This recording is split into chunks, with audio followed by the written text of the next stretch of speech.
الكليب بتاعي، زي مش نظرة وابتسامة مثلا، هي كانت شديدة المحلية وكده، وليها طابع كده معين.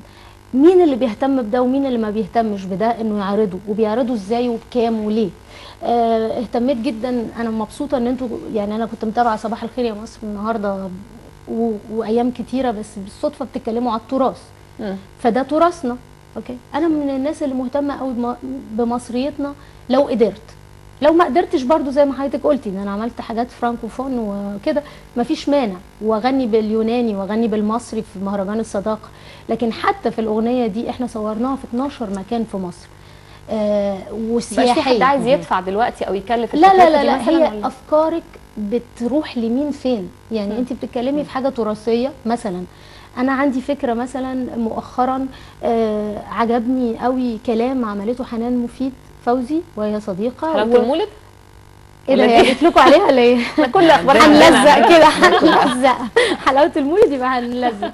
فاستهوني الكلام لانه مشابه لشخصيتي، مختلف عن الحكايه.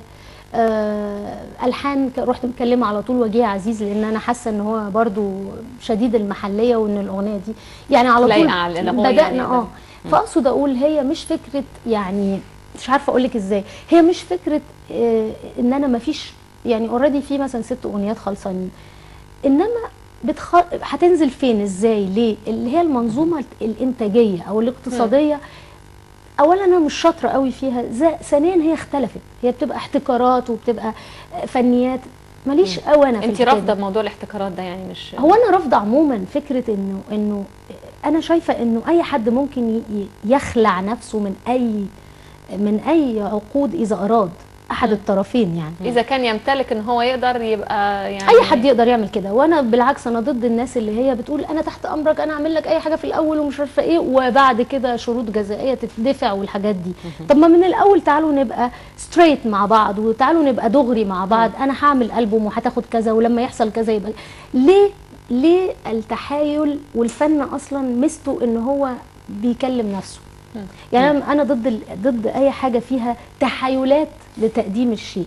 هل انت عندك سلعه كويسه، ماده كويسه، فن كويس مطلوب، تعالى نتكلم 1+1، مش لمجرد ان انا اضحك على اللي قدامي او اللي قدامي يضحك عليا، بعيدا عن فكره الاحتكار من غير كاف يعني قاف. لا، واكيد السلعه كويسه هتفرض نفسها في الاخر بالظبط. وبعدين ما شاء الله يعني كويس برضو انه يبقى الواحد بيغني بيمثل مش عارفه ايه، زي ما حضرتك قلتي ان انا عملت حاجات كويسه، ان انا اتقابلت مع ناس كبار، واتقابلت حتى مع الناس اللي في سني.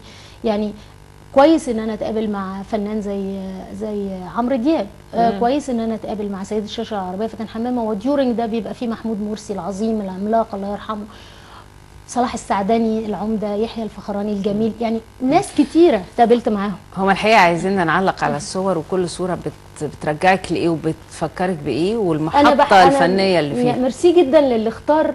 لاول مره في حياتي، انا عملت انترفيوهات كتيره قوي، بس لاول مره في حياتي حد يذيع الالبومات والصور ويهتم اصلا بفكره الصوره، لانه برافو على اللي عمل كده. لانه وقت ما احنا عملنا الالبومات بتاعه وقت ما احنا عملنا الالبومات بتاعه الصور، يعني كان الناس ما بتهتمش قوي. مش هقول لك على الفيديو كليب، لا هقول لك على الصوره الفوتوغرافيه. دلوقتي دي اعتقد من اهم الحاجات اللي ممكن تروج للسي دي او للشريط. عايزه اقول لك ان انا كنت بهتم جدا، والصوره دي تحديدا اتعملت في الحرانيه عند ابو العينين ورعايا النمر، في ورايا مشربيه مصريه. ده كان في الجنينه، كان من اوائل الصور اللي صورها لي طارق كاشف بنفسه. ده ما كانش تابع للكليب مع حميد الشاعري او حاجه؟ انا لا كده كان نفس الفورم، عشان ما كنتش بس يعني ما كنتش بعمل شعري ده بس دي كانت موضه البانك دي. كنت رحت قبرص عند خالي وحلقت كده. ده كان في احب اقول لك، كان صوت الدلتا، كانت اغنيه احب اقول لك عجبتني من 5 سنين. اول ما ظهرت مع طارق الكاشف قلت له في عصام عبد الله يرحمه قايل احب اقول لك، فبعد 5 سنين بقى عندي حريه الاختيار.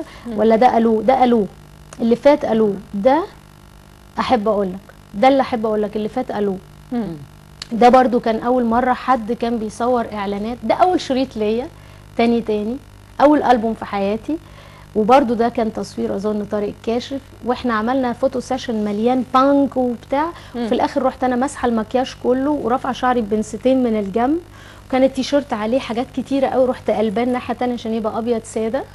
وبقيت اشهر بوستر في التاريخ ساعتها وقتها، لانه مختلف عن كل اللي موجود. كان اشهر بوستر كان بيتباع شريط على البوستر لانه كان غريب لبساطته، مش غريب انه وده بقى ده اشهر بوستر. ده ايه ده بقى؟ ده في ايه بالظبط؟ ده البومي القادم. ده الالبوم القادم فعلا. لا ده زي المسرحيه، عشان كان عندكم راجل لطيف قوي اسمه الغلبان. مسرحيه الغلبان ده في يوم مر يوم حلو، كان مع سيد الشاشه العربيه فاتن حمامه. هو عشان ابيض واسود فاحنا عشان كده مش لا في يوم انت صدقتي طبعا ان ده ممكن يبقى الالبوم. ده برضه في الفيلم. ده يوم مر. انا بحيي اللي عمل الصور الجميله اللطيفه دي كانت وجبه يظهر حلوه. ده سمك ولا ايه؟ كان سمك مشوي بالرد، وانا بموت في السمك المشوي ده. المرحوم بديع سربايه الله يرحمه صاحب مجله الموعد، وهنا فريق العمل كله وطارق التلمساني خيري بشاره والاطفال دول ما شاء الله. دول دلوقتي مره كنت ماشيه في الشارع فلقيت التوائم اللي هم الصغنطتين اللي ما تعرفيهمش دلوقتي، بالتالي خلاص بقوا رجاله. ما هو بيقول لي ازاي حضرتك يا طنط وانا ماشيه. طنط قال لي انا احمد حسين. قلت له سيمون بقى ماشيه سيمون. بس لا لان الاطفال هي ذكريات كلها جميله جدا. وفاتن حمامه دي اكيد. بقى دي مش انا. دي شبه نجمه عالميه يعني معروفه. دليده على شبه دليده على صح شويه. ده كان يوسف نبيل، وكان اول مره يصور ابيض واسود. وكنا بنصور بوستر وكنا بنعمل تستات. انا بحب الريترو طبيعي، انا بحب كل حاجه اربعينيه اللي خمسينيه اللي بحب العصر الذهبي ده فظيع. فانا دي كانت تجربه لذيذه كتصوير. ده ايس كريم في جليم. برضو ده ايس كريم في جليم. ده محمد منير يوم مر يوم حلو. اهم حاجه الجلابيه الكاستور دي. دي من الاحداث المهمه في مش هقول لكم انا جايه اهزر. لا بس انا عايزه طب نقف عند تجربه المسرح وبالتحديد مسرحياتك مع محمد صبحي. انا متهيألي لقت عند الناس قبول جامد قوي واعجاب جامد قوي، بس اكيد كانت صعبه بالنسبه لك لان بتعملي مسرحيات اصلا اتعملت قبل كده، فازاي تقدري تقدمي حاجه وتجددي فيها؟ هو الحقيقه لعبه الست تحديدا كانت فيلم، ما كانتش مسرحيه. ما اتعملتش مسرحيه، اتعملت فيلم قبل كده. اتعملت فيلم. طبعا اعاده شخصيه.